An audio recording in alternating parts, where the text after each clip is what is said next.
শামসুল হেদায়াত বদরুদ্দুজা, আসুন সেই মহামানবের উপর একবার দুরূদ ও সালাম পাঠ করি সাল্লাল্লাহু আলাইহি ওয়াসাল্লাম।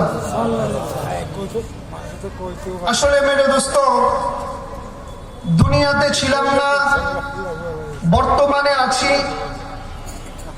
আবার অচিরেই একটা দিন আমাদের সকলের সামনে আসবে যেই দিন আমরা কেউই দুনিয়াতে থাকবো না। সত্য তো? আর এটাই চূড়ান্ত আল্লাহ তাআলার ফয়সালা। কোরআন আমাদেরকে এই কথাই বুঝায়, কুল্লু নাফসিন যায়িকাতুল মাউত, প্রত্যেক প্রাণীকেই একদিন মৃত্যুর স্বাদ আস্বাদন করতে হবে। ওয়া কুল্লু মান আলাইহা ফান, একটা দিন আসবে যেই দিন আল্লাহ তাআলা এই দুনিয়াটাকেও ধ্বংস করে দিবেন।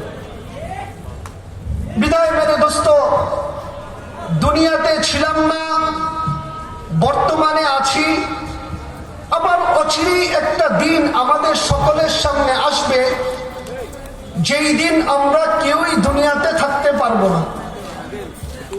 দুনিয়াতে কেউ যদি চিরদিন থাকতেন, তবে একজন ব্যক্তিত্বই ছিলেন যিনি চিরকাল দুনিয়াতে থাকতে পারতেন। উনি হচ্ছেন মদিনাওয়ালা, মক্কাওয়ালা, দো জাহানের কামলিওয়ালা। উনি হলেন সাইয়্যিদুল খালা, কুতুবুল বাশার, সাহিবুস সাকলাইন,